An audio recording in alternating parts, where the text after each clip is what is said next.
Hello, everyone. Welcome to another astrology office hour, a question and response hour. And I'm Dr. Claire Moon, and there's going to be a chat on the right-hand side of your screen. That's where you can find hopefully other people. But if there's not, there's me, and that's where you can ask questions. So feel free to ask whatever you want in there. Um, I'm trying to think if I have any announcements. Nothing super urgent. Everything's still the same. I'm still doing readings. I'm still working on my research. I'm actually starting to I dare not say I'll finish it by the end of the year, but that's my goal. And it seems kind of doable. I've been working on it for like 2 years. I haven't talked about it in like a year. So if you started following me in the last year, I might not have talked about my research. It's on the moon under bond. And I did 50 readings to see how that technique worked out in charts. And I've been just dreading the fact that I need to write it into a paper. And that's the part that I'm don't love writing papers. It's not my strongest. I'm good at writing threads. But yeah, papers are hard.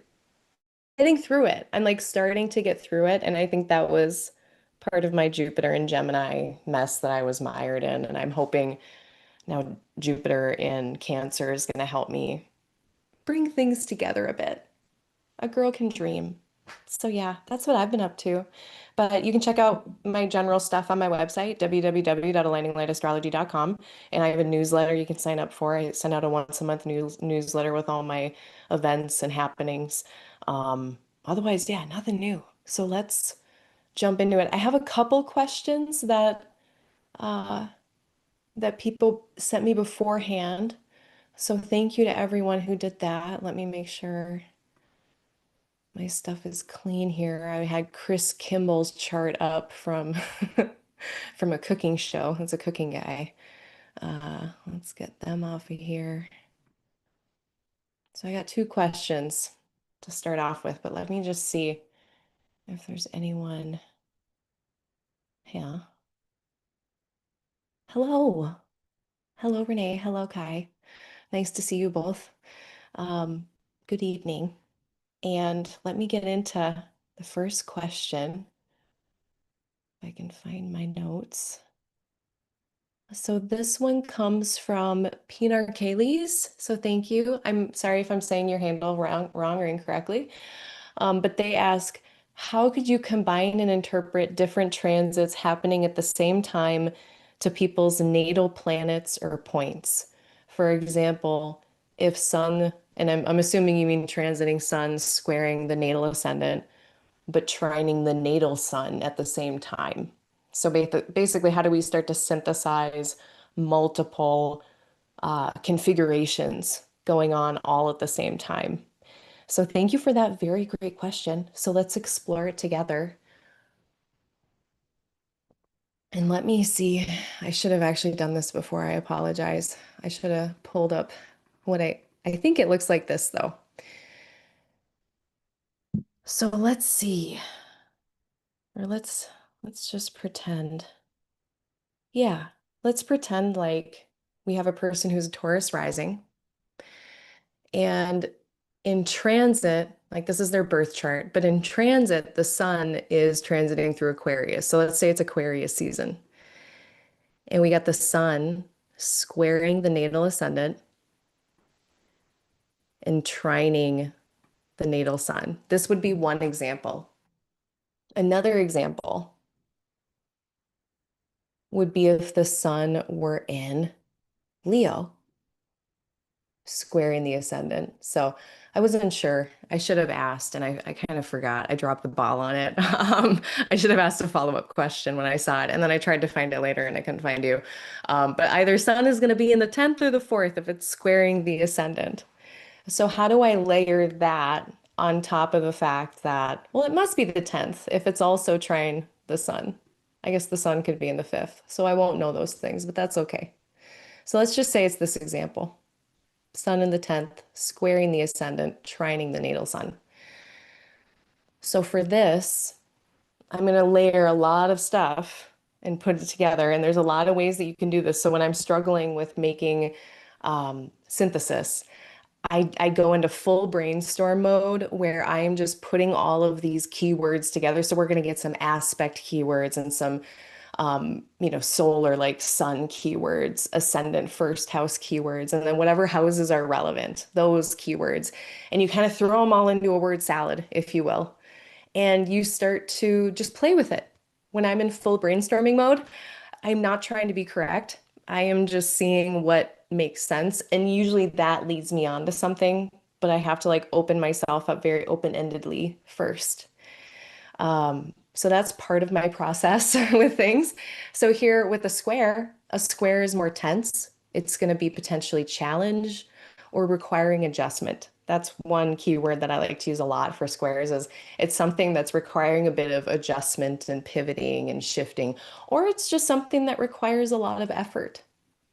So either of those, any of those things fit for a square.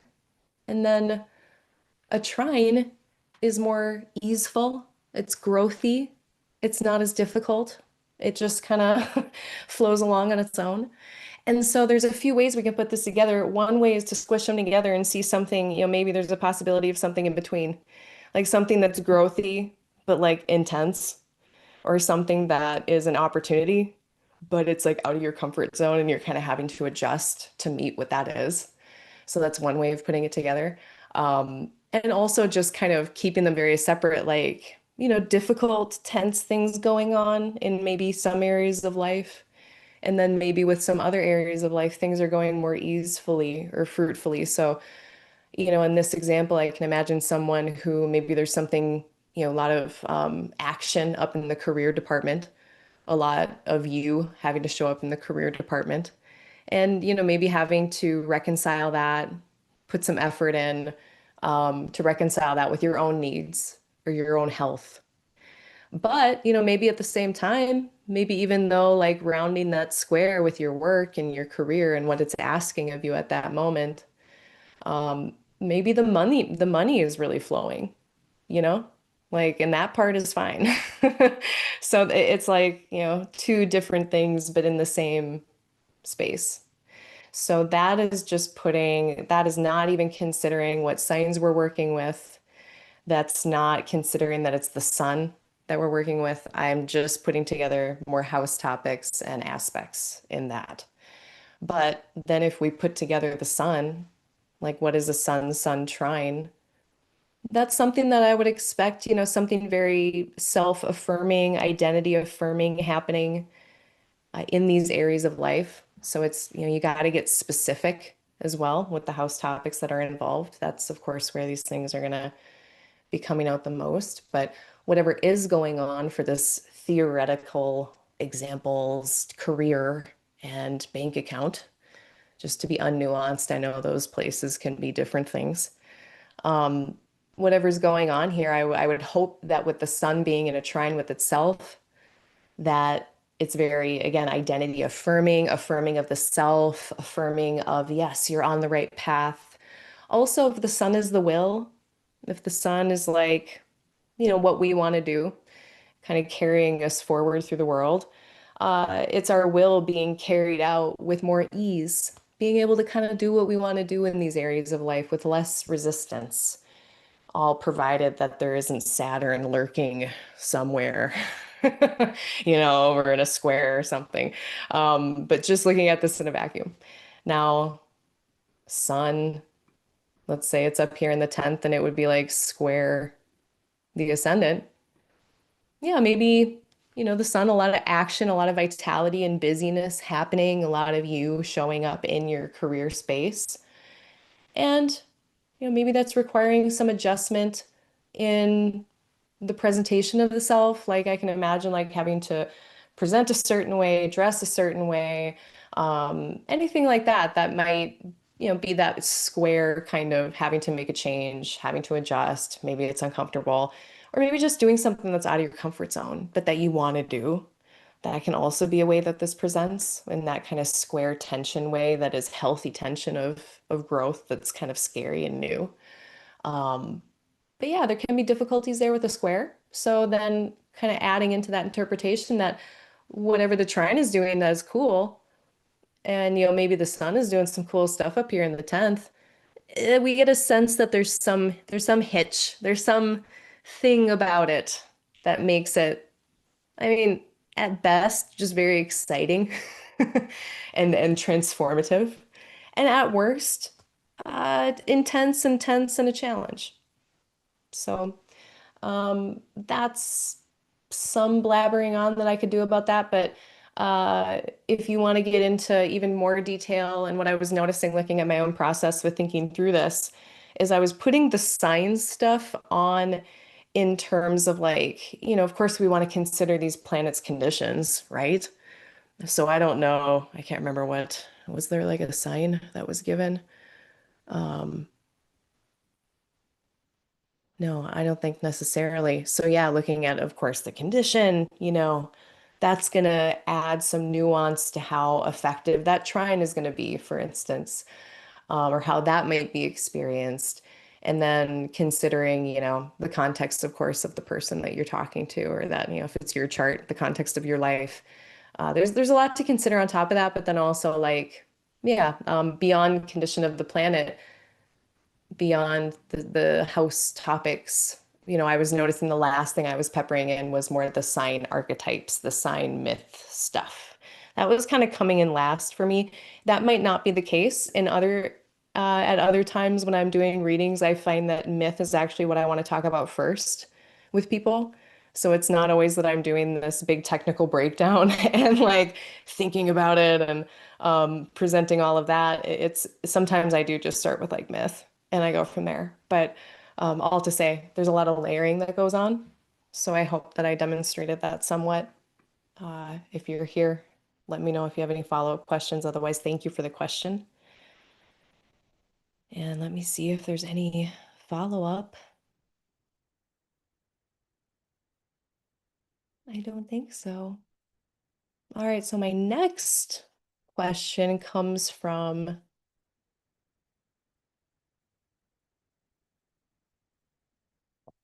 Shardad. Thank you so much for this question. We're going to talk about benefics that are afflicted. Whoops, and not doing very well. Um, and they specifically asked about benefics in difficult houses, debilitated, or having difficult aspects. So these are all separate conditions that are not great. And I am going to put them all under the umbrella today of afflicted. So if I say afflicted, I just kind of mean any of those things. Uh, oh, and actually, hold on. Before I do, I just want to make sure I wrapped up the last thing. Um,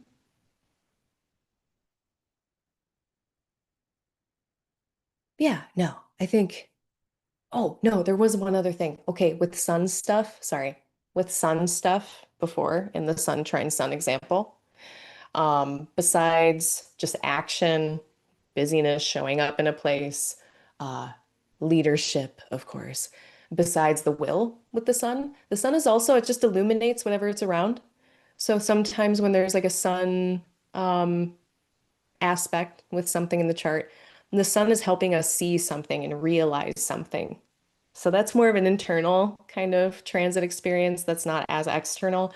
But I noticed that the sun just illuminates whatever it's around, for better or for worse. We see more stuff, we understand it more, kind of that kind of bare knowing, like just understanding it without thinking about it too hard. That kind of sun knowing.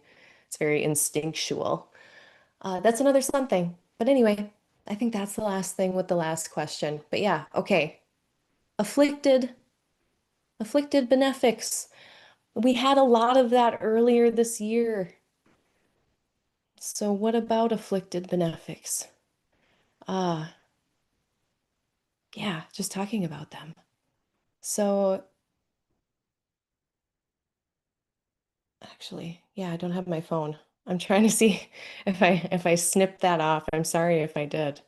But I'll just blabber on about how to look at these. So, um, kind of two pieces of thought, or two ways of approaching looking at interpreting a benefic that is afflicted.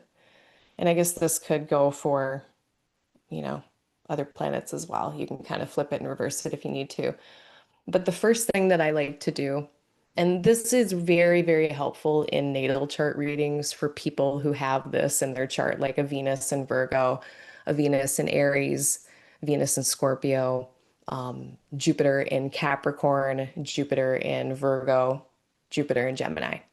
Those are all benefics in a difficult place. Or if Jupiter or Venus are in, if they're like in a 12th house and 8th house kind of difficult house situation, if their essential or accidental dignity is not great, okay, any of those situations, the first thing that I like to do and the thing that I like to do in natal readings is find constructive ways that the archetypes of each of those components can go together. So say Venus in Virgo.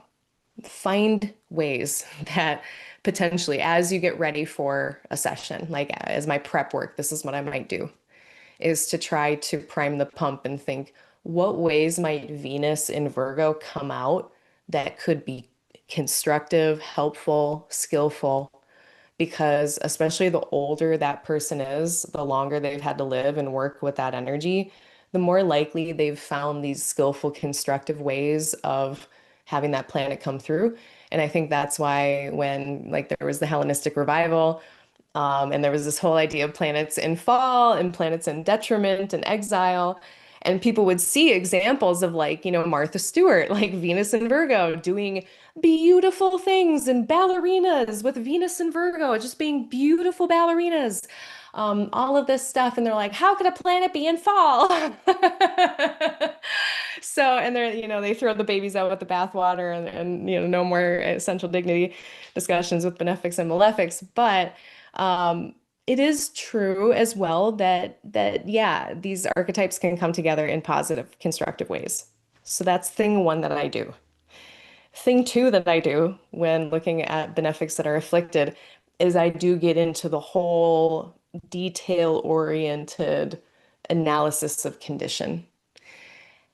And so essentially I'm looking to see how bad is it on this whole spectrum of a planet that's afflicted, how bad is it?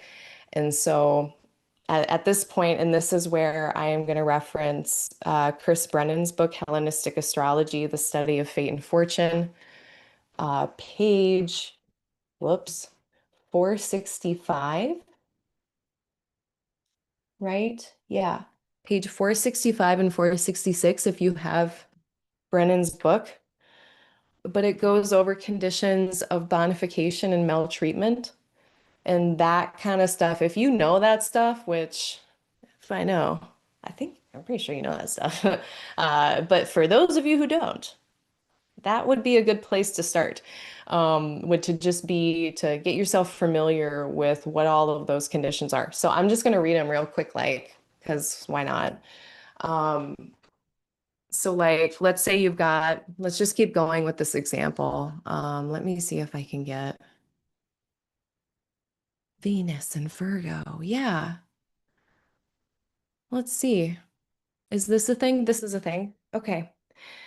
So what if we have like Venus and Virgo here? So first I note, is it a night chart or a day chart? If it's a night chart, Venus is going to be in better condition. Venus is going to be happier. I know that Venus likes to be in earth and water signs. They have triplicity rulership, at least cooperating in some of those, or secondary rulership, triplicity wise. Venus and all of the planets like to be direct, usually and visible. So seeing if that planet is direct and visible in the sky at this point here, last August, they were visible. They were more than 15 degrees away from the sun in this case.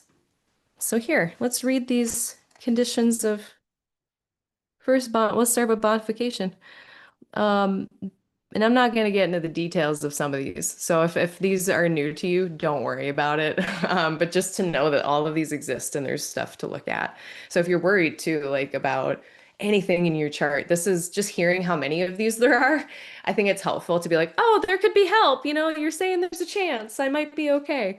But yeah, so for bonification, we've got being struck with a ray by a benefic, being enclosed by benefics, being in an engagement with the benefic, being in an adherence with a benefic, being trined by a benefic, being overcome by a benefic, being ruled by a well-situated benefic.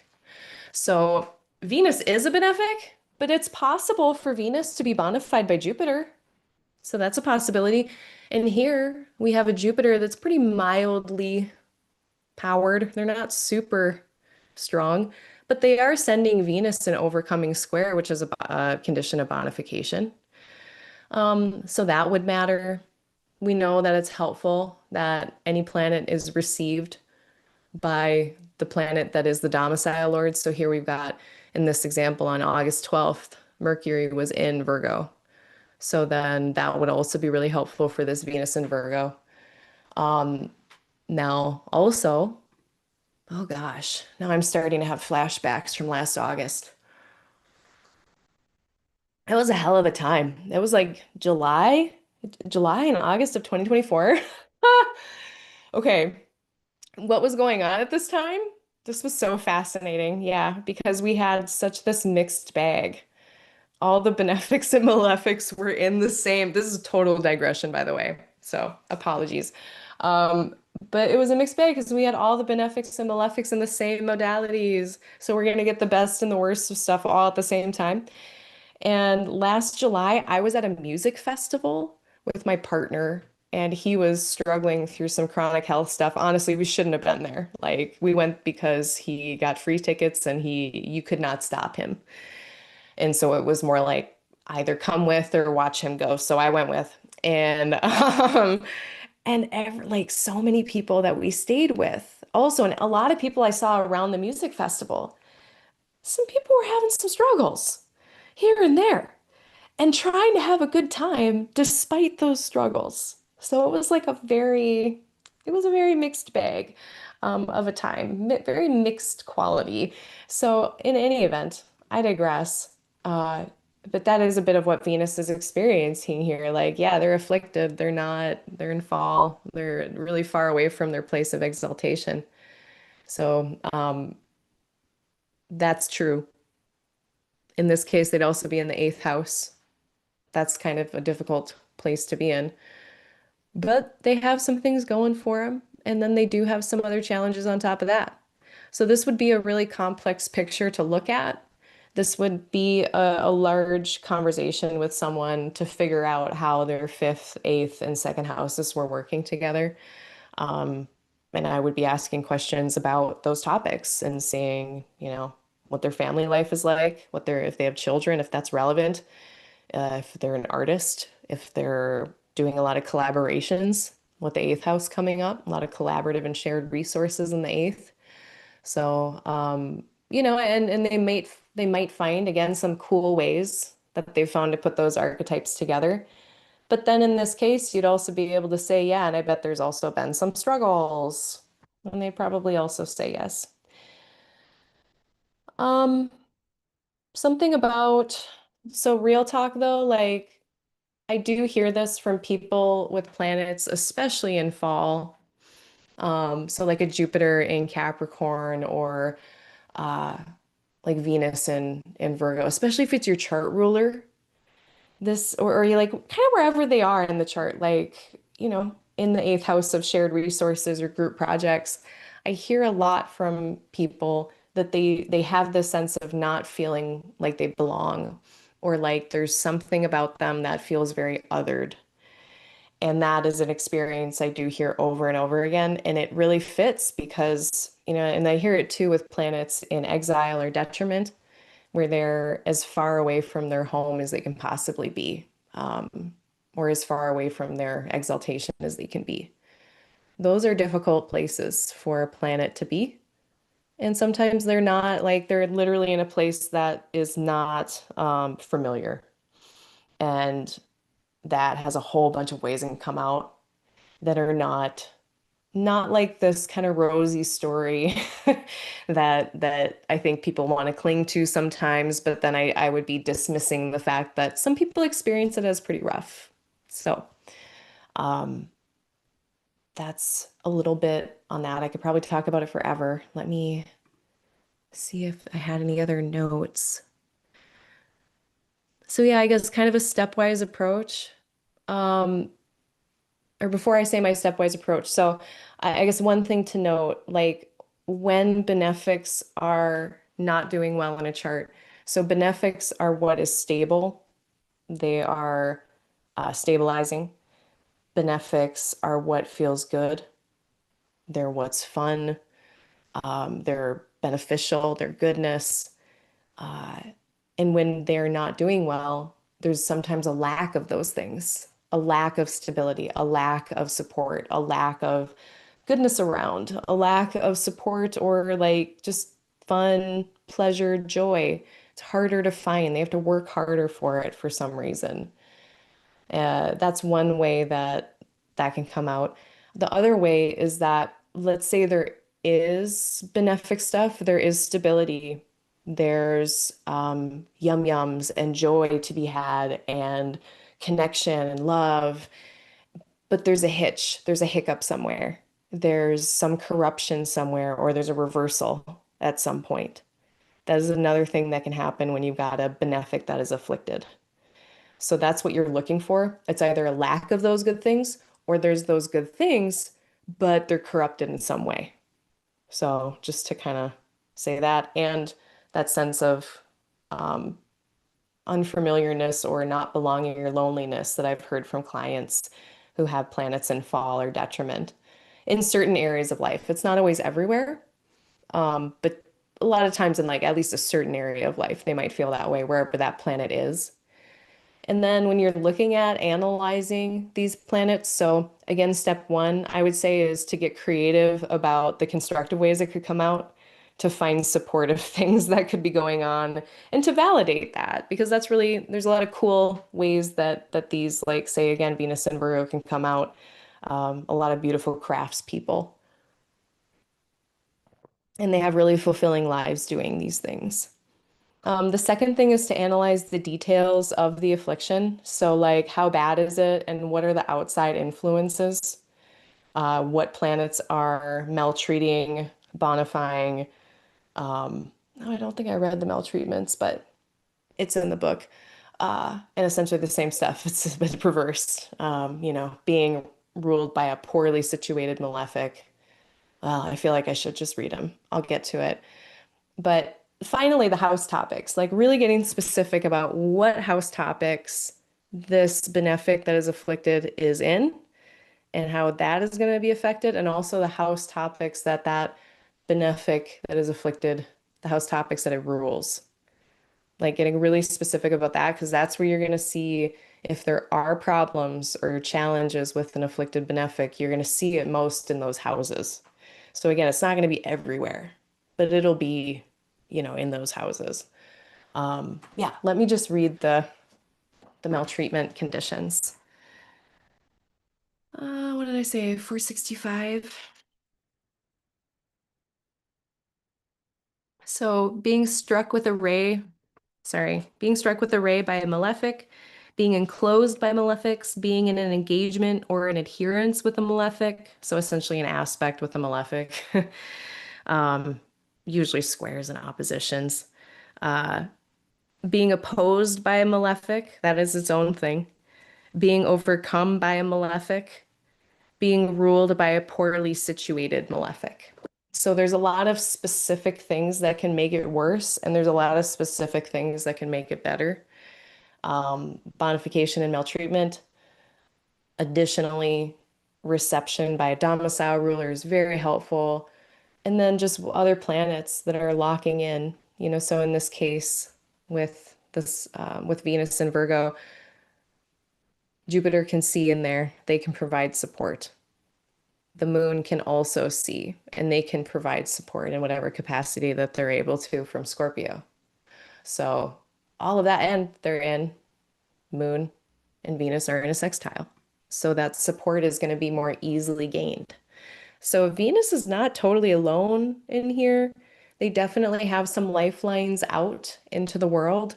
And it's not the worst picture I've ever seen at all. And so I would look at this Venus in Virgo, and I would expect that that person would have found some ways to make the most of it. But then I also wouldn't be surprised if I heard that there were challenges with reciprocity or fairness or sharing or, eighth house stuff. So, or ninth or fourth house stuff. So that, I'd be looking at all of those things.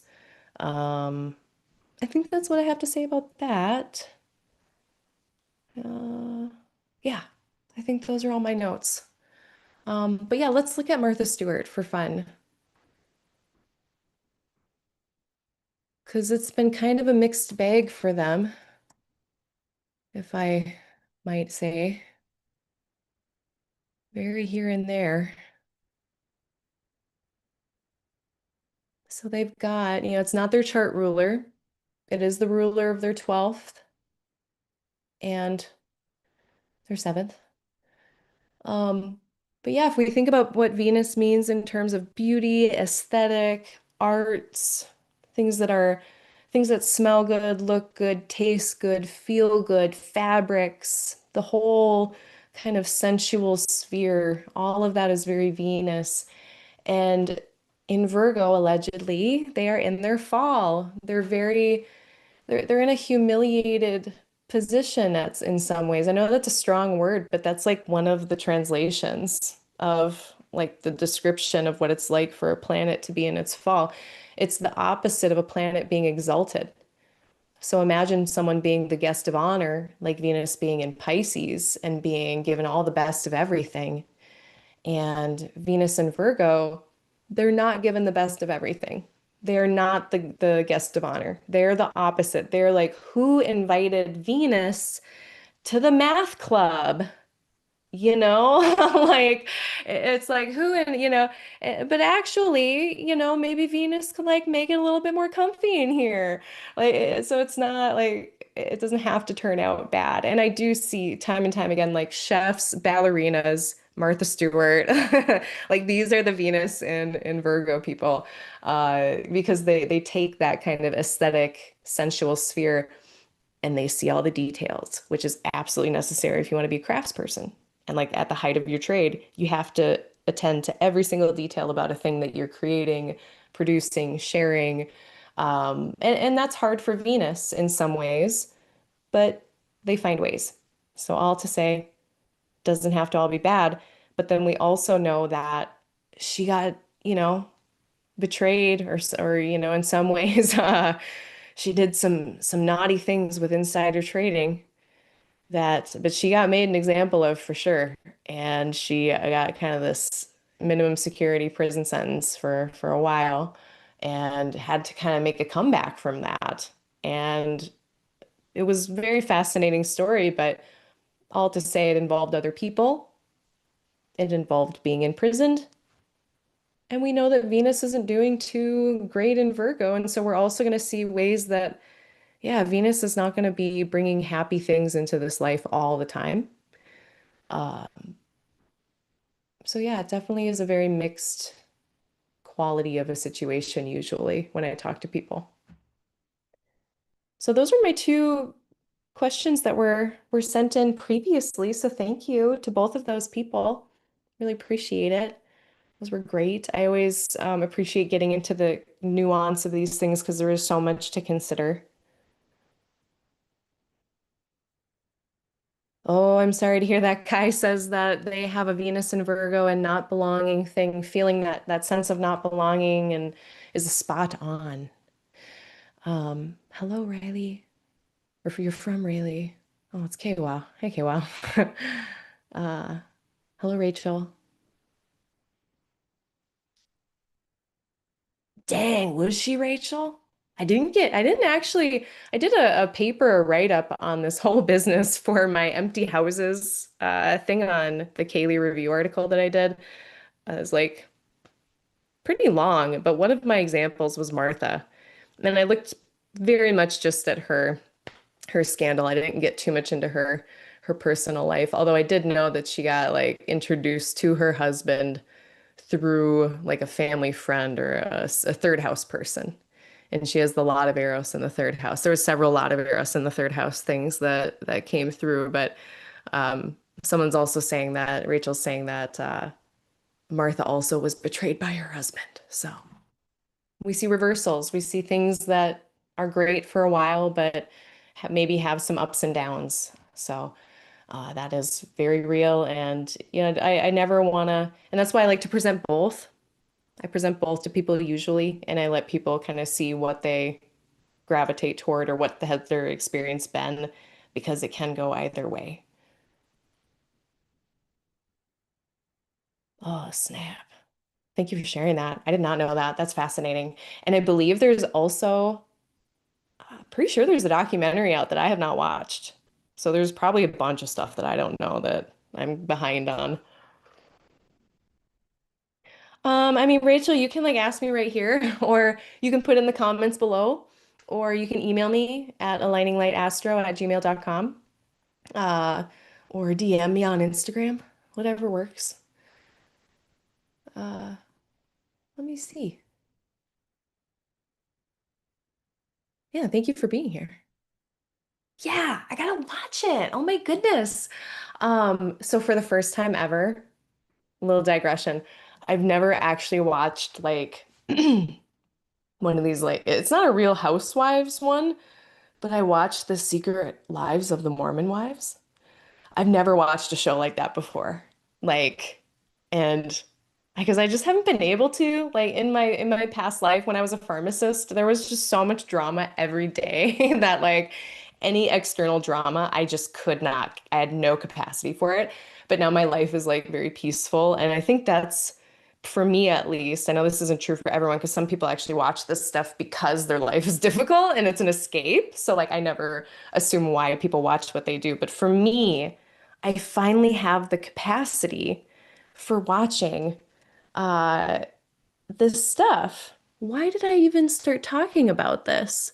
Oh yeah, documentaries. I've been watching that for like ever. Um, so I haven't gotten to the documentary, but thank you for reminding me. Actually, let me just because I mean, now here's another thing about me, and apologies if people have heard me say this a billion times.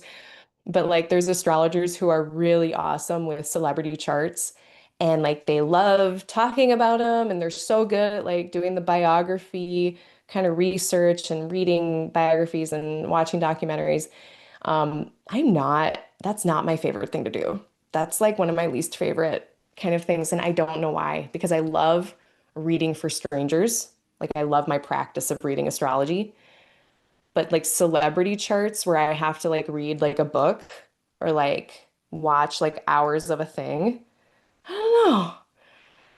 My Scorpio Mars is just like not doing it. So I'm hoping I change someday because for my job purposes, that would be so helpful. Because like we have to have examples. So like all to say, I need to watch this documentary because this is one of the examples I have forced myself to compile. And yeah, I know I have access to it. Man, but that Mormon Street Secret Lives of the Mormon Wives, holy shit, man. I looked up some of their charts, of course, like you do. And a lot of them haven't gone through their Saturn return yet. And I'm just like, I'm not like hoping ill will on anyone, no wishes of ill will upon anyone. But I'm just like, there's a lot of drama here. And these people haven't even had their Saturn return yet. So like, what could it be? What could possibly happen? Um, all right, let's see what other questions. Any other questions? So many digressions. Thank you, APMB. I appreciate you.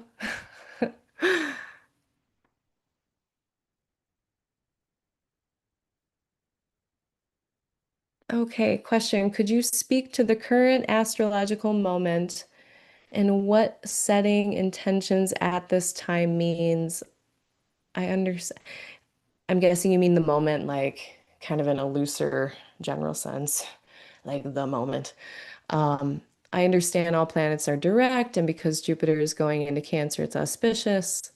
Yeah, so like mundane, this is more like mundane, kind of general astrology stuff, which is totally fine to look at. So yeah, I mean, it does matter if planets are generally direct, visible, doing their thing. Then down here, for better or for worse, whatever people are doing is likewise probably moving along in that more direct, progressive way as the planets are direct and progressive. Mercury is going pretty fast these days. So Mercury things going quickly. Now, in general, a lot of planets have had to, and some still need to, get past this square with Saturn. So this is very much like Jupiter is now in this place to bring in stability, but there might still be this sense of kind of forebodingness with Saturn overcoming. And with Neptune, this planet of uncertainty and fog in some ways overcoming. Um, there might be opportunities, but please read the fine print for a few more days at least. Give it a good week.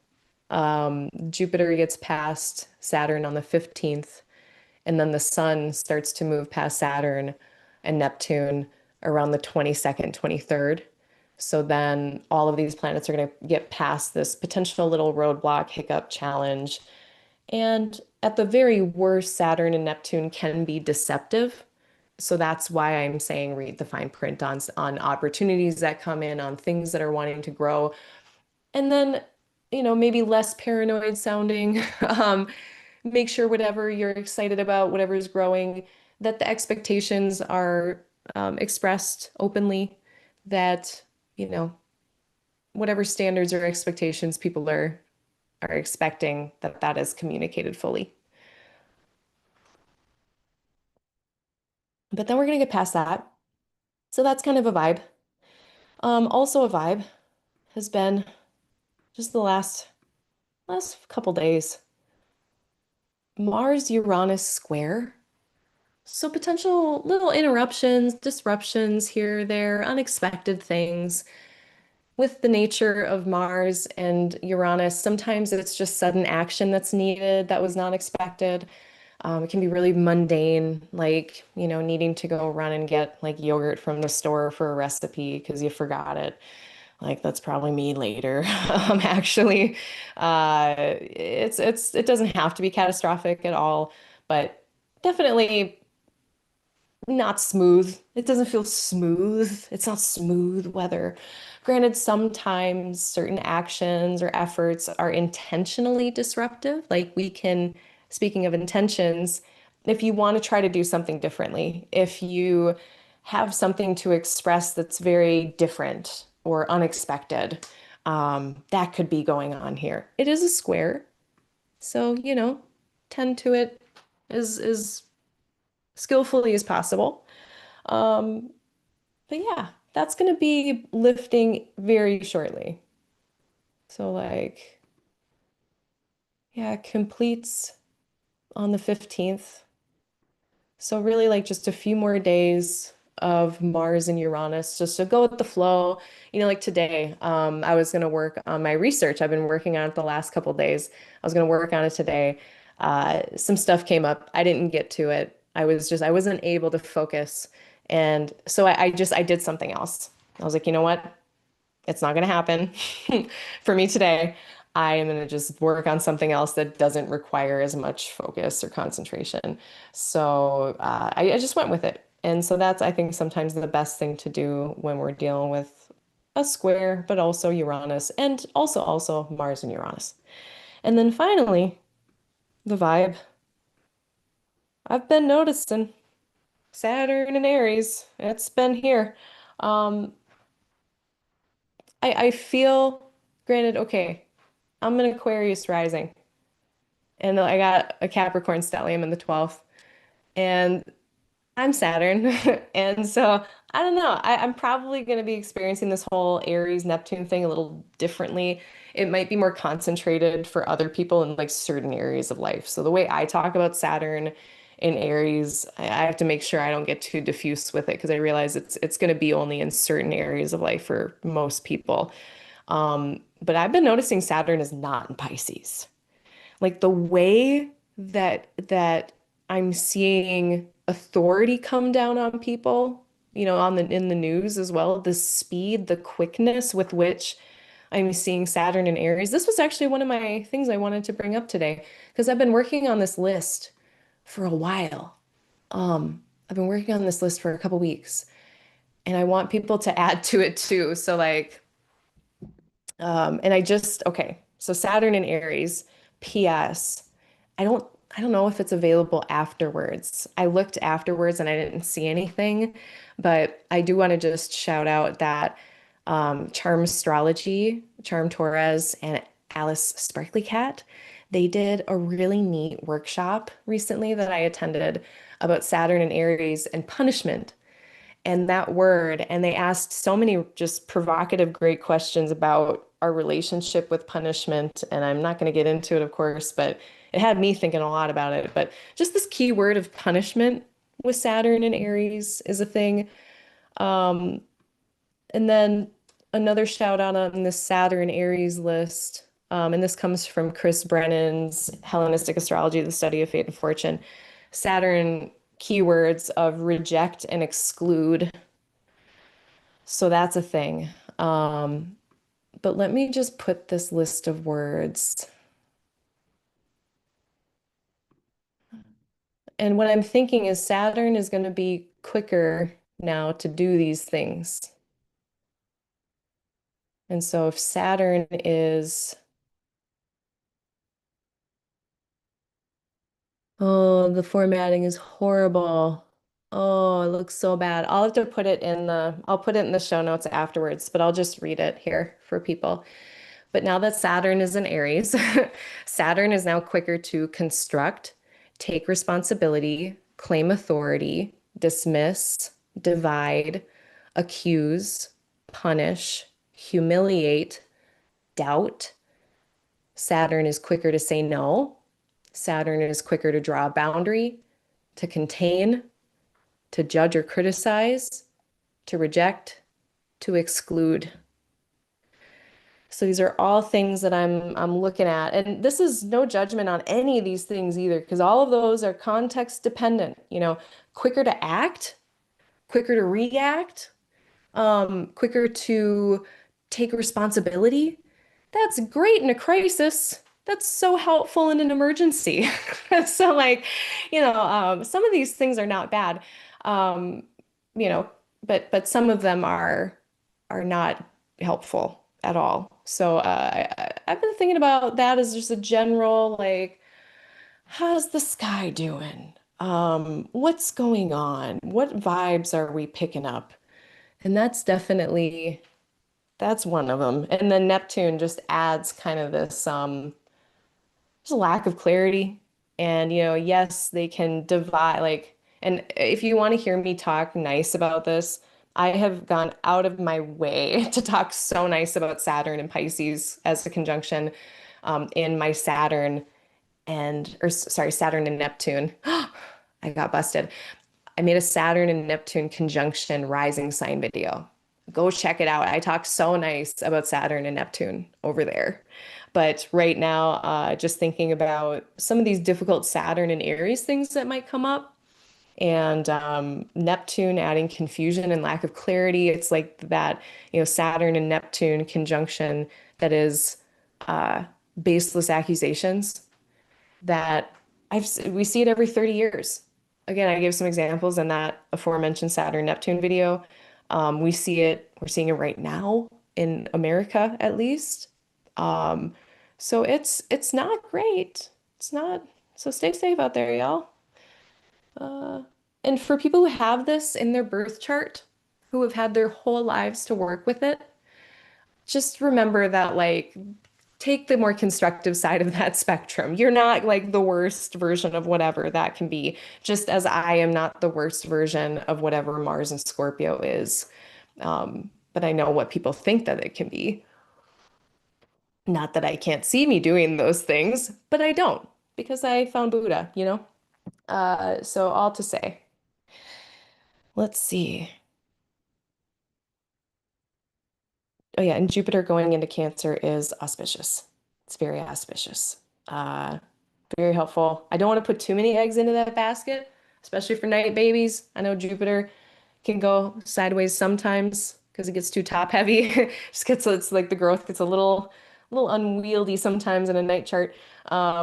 But overall, it's fantastic. And I am going to continue to put so many eggs into that Jupiter basket because for all of us, then Sagittarius and Pisces and those house topics also improve.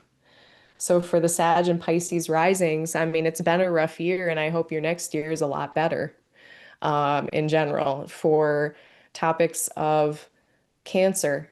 So if we want to just get archetypal about Cancer and nourishment and people getting sustenance, now granted, and this is I'm talking about all over the world too. Like I've been thinking, of course, about the situation in Gaza as we all are, but also like how the United States aid, that whole department got cut.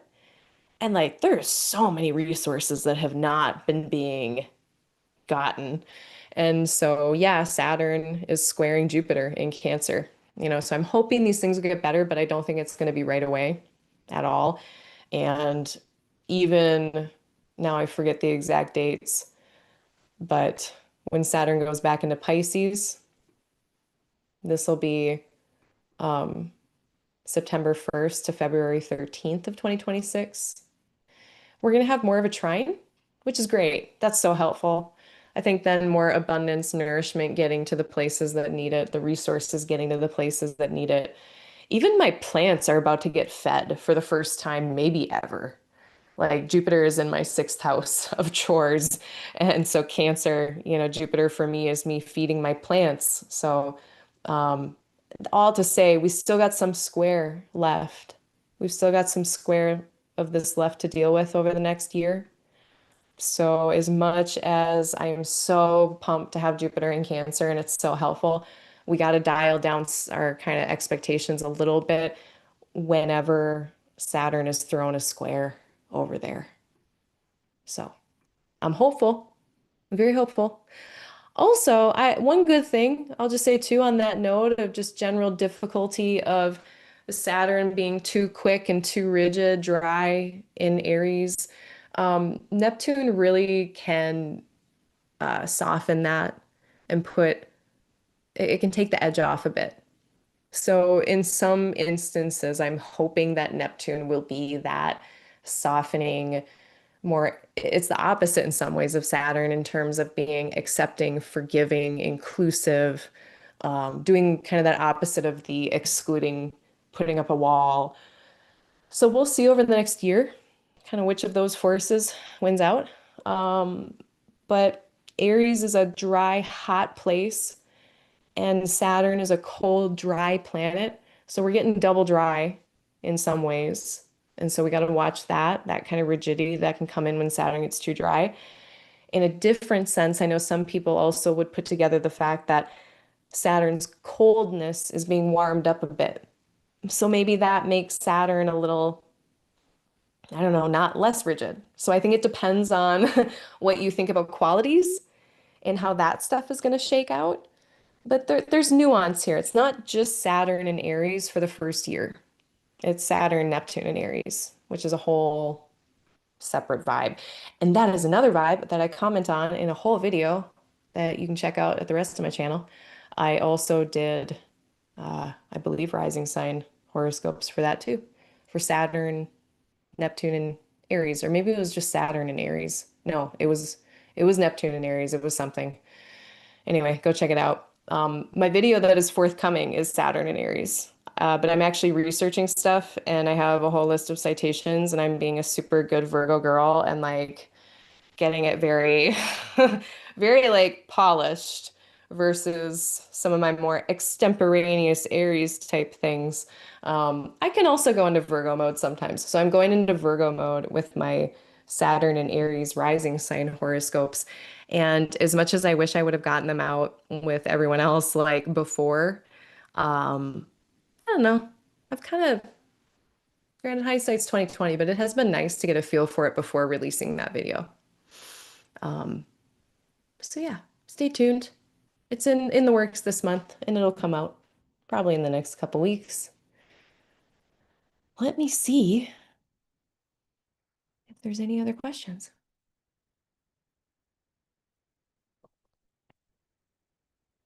Oh yeah, and I am using Astrogold.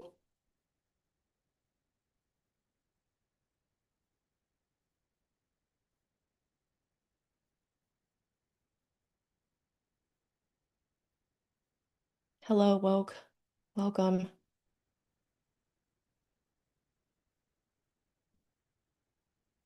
Yeah, so speaking of qualities, if we bring in like more of a modern synthesis of things, Neptune's wet, like for sure, right? I don't think anyone's gonna argue that.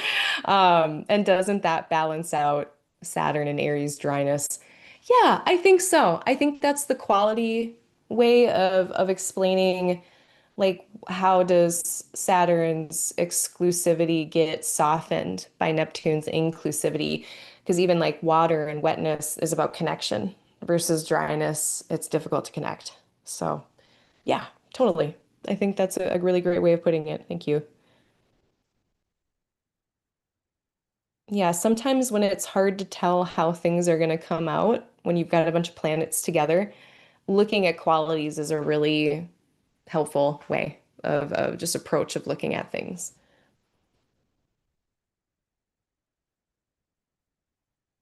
Yeah, and please add if you can think of anything else that Saturn might be quicker to do when it is in Aries.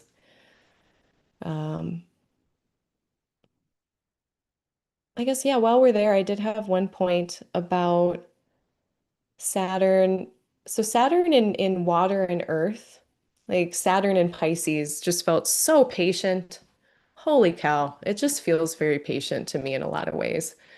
I think Saturn in any water sign is probably going to exhibit some level of patience, whatever the motivation is, but some level of patience, patient endurance, if you want to talk about it that way. Saturn in fire, especially Aries, like impatient in endurance. So it's like patient endurance versus, Saturn is what endures, but now it's enduring and it would rather not be. Like it's not chill about it. So this really is a fancy way of saying frustration. So Saturn and Aries can also come out as frustration with the pacing of things, and sometimes that can be because mastery comes really quickly, and then you gotta like wait for the rest of class. So it can be stuff like that too. So it's not like Saturn isn't able to Saturn. And sometimes it's because Saturn is being Saturn in a place that doesn't appreciate it. Like imagine Saturn doing a really good job of being Saturn, like having rules and structures and boundaries and being thoughtful and deliberate. And then they're doing that really well. But in Aries, that's not it. Like they're like, we don't have time for that, Bucko. Like, great essay, but we don't have time for this. And so that's what I think Saturn and Aries can feel like when it's this planet that is in fall that is not appreciated when it is even doing like what it's supposed to be doing and doing a good job of it. It's just not appreciated as much. That doesn't mean though that Saturn is not able to do what it's doing, but it may also be doing it. Another way of thinking about it is Saturn's doing stuff in a quicker way. Um, yeah, I think that's all I have to say about Saturn and Aries while we're there. So thanks for that prompt again. Let me see if there's any last call. So we're at time. Um, I think I probably have one more topic.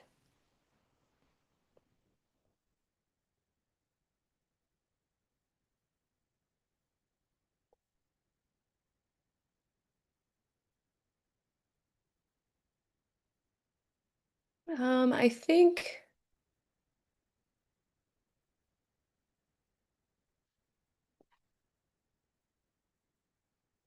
let me just check. Yeah, nothing in the chat. So last thing. Um, I want to talk about the eighth house.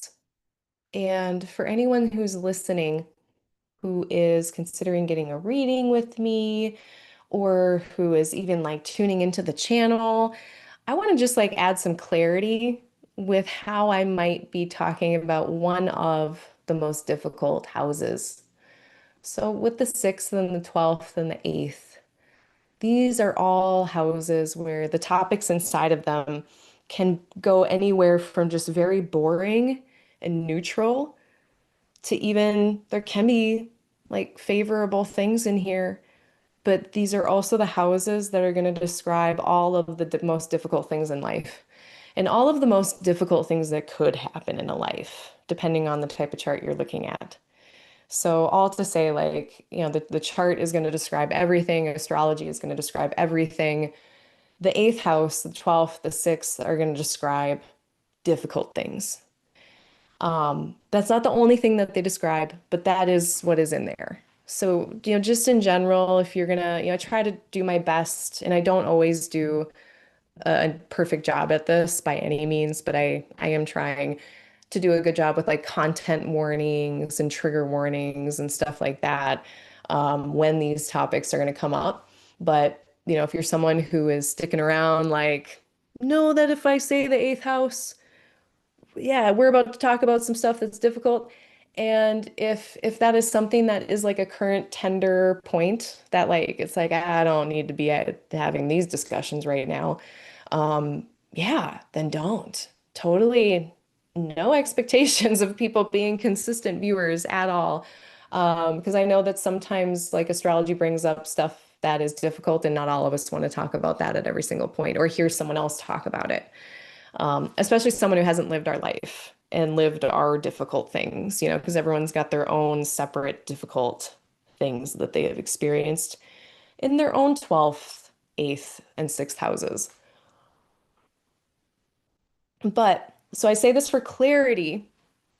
So when I'm talking about the 8th, a lot of people who know about astrology, or at least enough, their mind goes to death.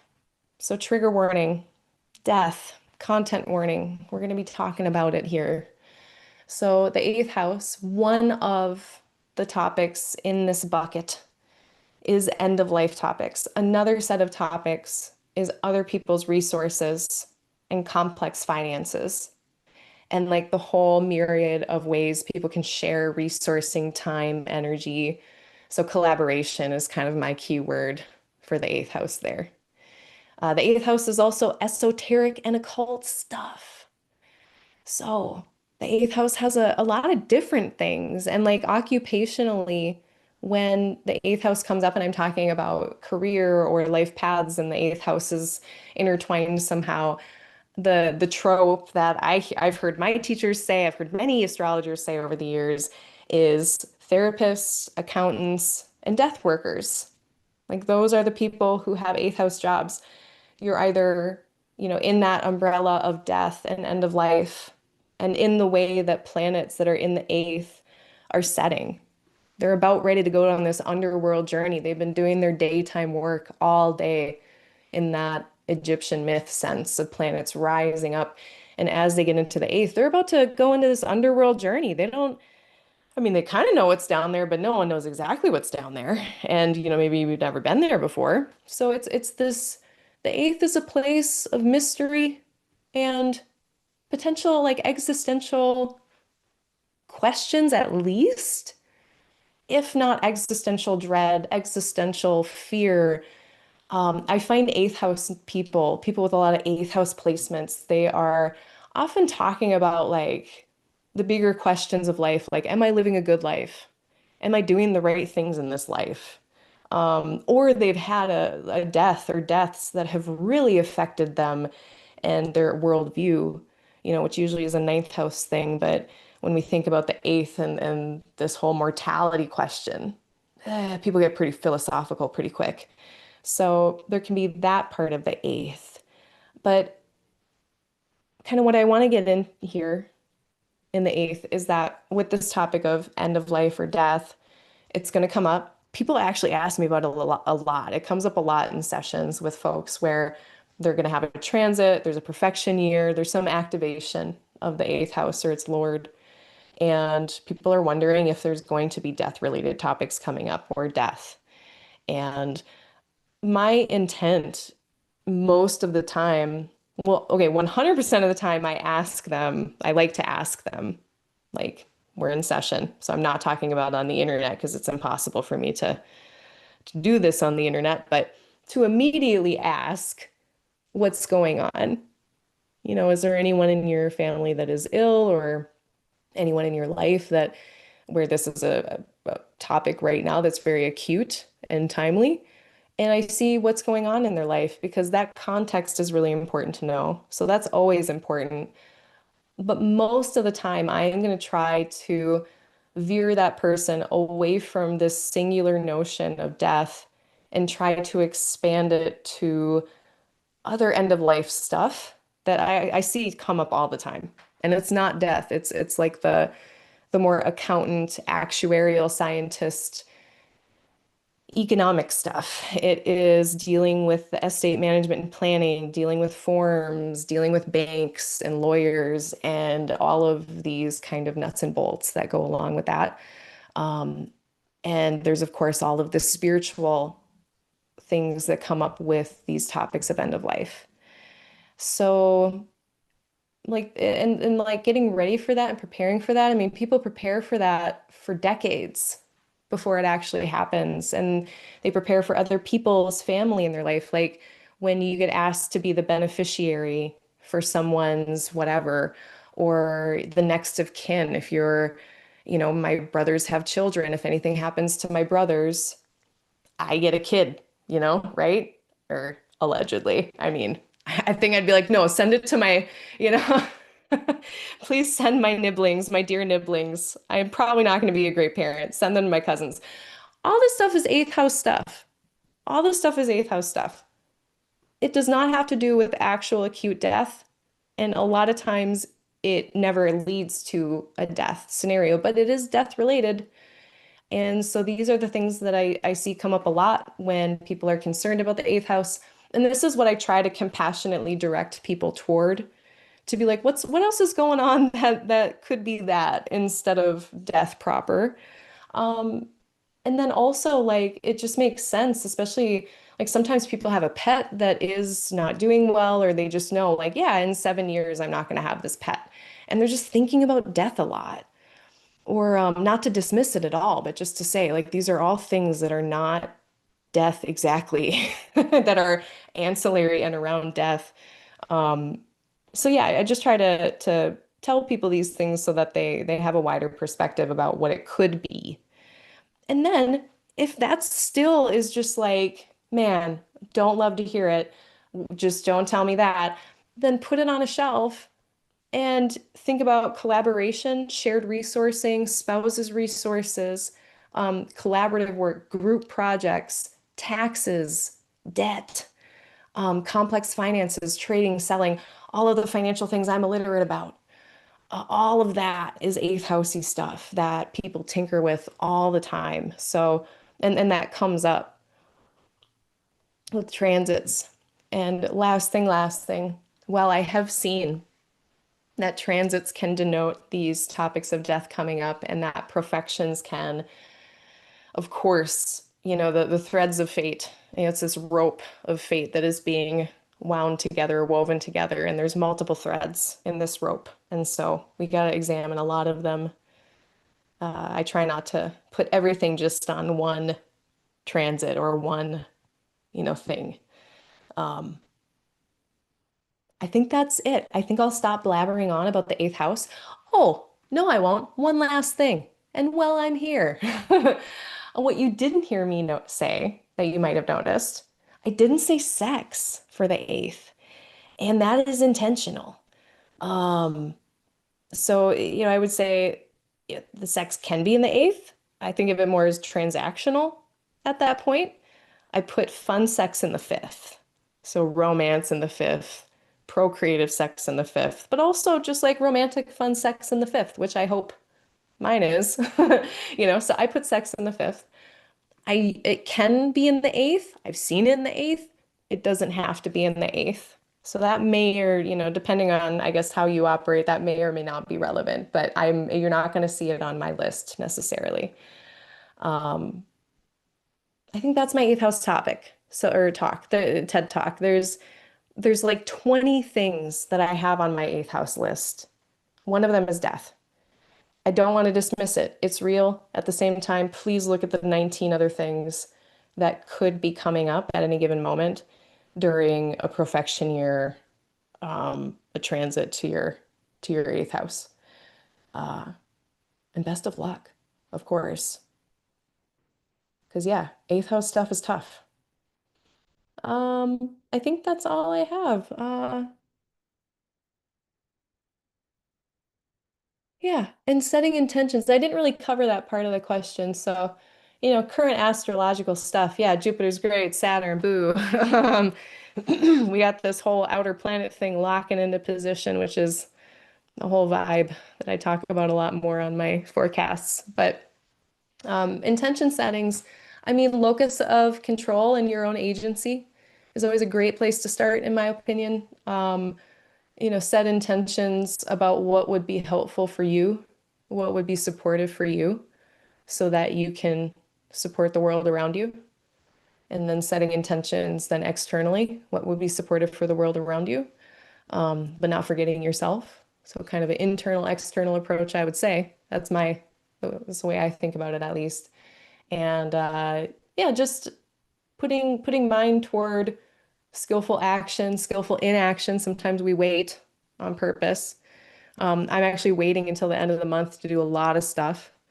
Uh, yeah, there's a really nice day on June 26th in the morning, Cancer Rising, the Astrology podcast. It was their election of the month, but it was also an election that I found for some of my clients. And that was one of those moments. I don't want to toot my own horn, but I kind of test myself. Like I try to find the election every month that I think will be on the astrology podcast, and I see if it agrees.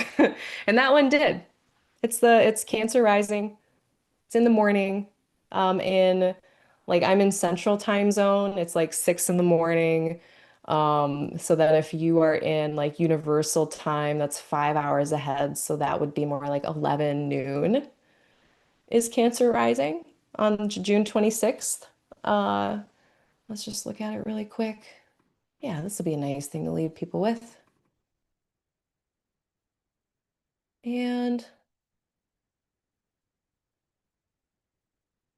uh, just want to double check myself. Yeah, it's this whole thing. But yeah, like 6 in the morning. This is a little late here around 7 for my time zone. Closer to noon. And then for like rest of more global Eastern time zones, that's going to be closer and closer into your evening. More evening is when the good time to do stuff is. So setting intentions, get your buns ready for the 26th to do your important actions. That's what I would say. Final answer. Um, Thanks everyone for all your questions. I really appreciate it and listening to me blabber on about the eighth. And yeah, if you have any questions, you know where to find me, www.aligninglightastrology.com.